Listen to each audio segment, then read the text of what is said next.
We are rowing the Atlantic in memory of my dad, who died by suicide on the 19th of September 2023. We want to create a legacy for him, really, and make him proud that, he's still in our lives. And I guess now for us as a family unit, we are one person down and we will be for forevermore, and that's tough. Getting in a rowing boat and rowing 2 hours on, 2 hours off, probably for upwards of 40 days across an ocean. And most importantly, it's about raising £300,000 plus for an amazing charity that helps people when they need help more than ever. Suicide&Co. They provided us with free counselling at the very beginning, and they are still a massive support for us. There's rarely a day that I don't cry. People don't ask about Rob really very much anymore, and they don't talk about him anymore. Whereas obviously at the beginning, everybody talked and talked about their memories. It is different to other types of loss. Every day there are questions, every day there are the what ifs, every day there are the whys. And when someone asks, are you okay? It's just not a simple answer. There is this stigma around suicide that is one of shame and potentially one of embarrassment. Those things need to be eradicated completely from society. I think life has changed dramatically, and we've had to overcome a challenge, and now we're proving that we can, overcome different challenges as well. An everyday memory of my dad that always makes me laugh is whenever we'd be having any conversation, guaranteed, I'd say 4 or 5 times a day, he would link what we were saying to a famous pop song.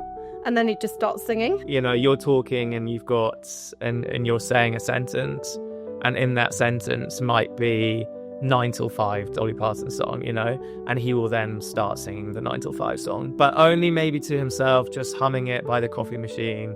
But he will have a song for everything. He loved his music. He adored it. He was a very musical man.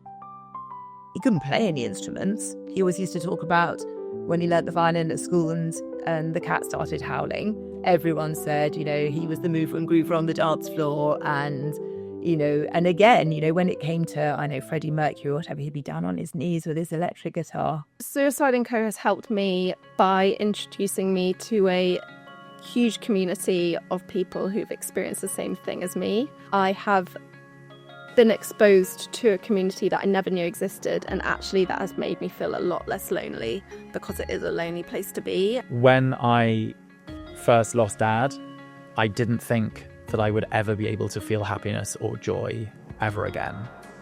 And through the counselling service that I had with Suicide&Co, it has made me assess my views and my kind of, my outlook.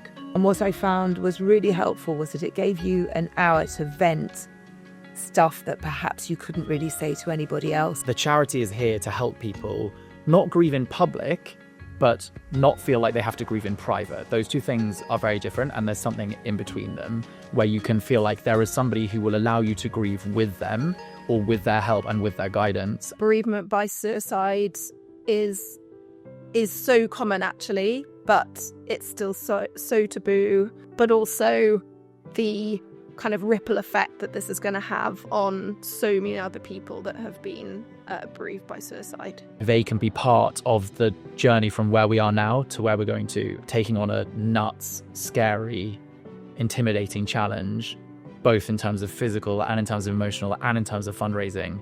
And then when we get there, for them to feel like they have been part of that leg of that journey, which is mega. People already think we've been quite brave, and that that it's a monumental challenge. Because I love my sport and I'm competitive, I'm like, why would we set off not aiming to win the race? The others are much more low-key, and they're like, no, we just want to get across and blah, blah, blah. I think we need to thrash this out as a family. We might be at the back, which is also totally fine.